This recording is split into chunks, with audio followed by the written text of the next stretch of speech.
Minecraft Survival Mode. Emmy blinked and looked around. It was a bright new morning in the Minecraft overworld. Bees were buzzing, cows were grazing, chickens were pecking. Her best friend Birch was already there playing in the sunflowers with his pet wolf Byte. But Emmy knew that when the sun went down, monsters would return. "Let's get serious," she said. "We don't have any time to waste." "What's your plan?" asked Birch. Emmy always had a plan. "Today we will climb to the very top of Mount Farview," said Emmy, "and see what we can see." Birch gasped. Mount Farview was the tallest mountain around. Emmy and Birch both knew they would need supplies to travel so far. Byte barked loudly. He pointed his nose at an oak tree. "Good idea, Byte," said Emmy. "We should get wood right away." "I'll do it," said Birch. He punched the tree. The tree broke apart into blocks of wood. When they had enough logs, Emmy made oak planks. She used the planks to create a crafting table. "Now we can make tools," Emmy said. "We'll craft a shovel, a pickaxe, and a sword, maybe an axe." "Make an extra pickaxe for me," said Birch. Now that they had wood and tools, Emmy, Birch, and Byte started walking toward the mountain. They saw a spider lurking beneath a tree. Birch was ready for it, but the spider would not attack in daylight. It only watched them with its beady red eyes. Finally, they came to the end of the plain. They now stood at the foot of Mount Farview. The mountain was tall. Birch could not see the top. Byte howled, "Ah-ooh!" "We should gather more supplies," said Emmy.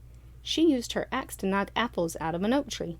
Birch used his pickaxe to gather cobblestone. Without warning, Birch's pickaxe broke. The wooden tool shattered against the hard stone mountain. "Don't be sad, Birch," said Emmy. "I can use my crafting table to make a new pickaxe for you."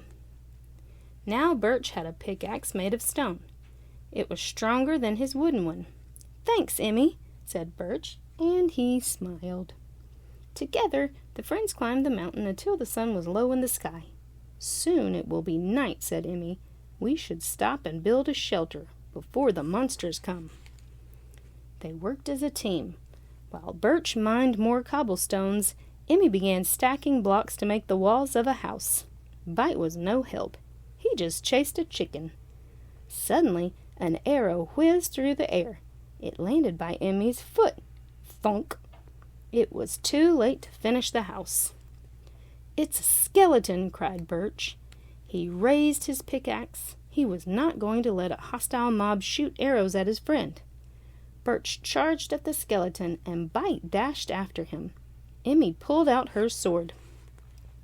The skeleton reached for another arrow, but Byte bit him on the leg. The skeleton wobbled as it tried to aim.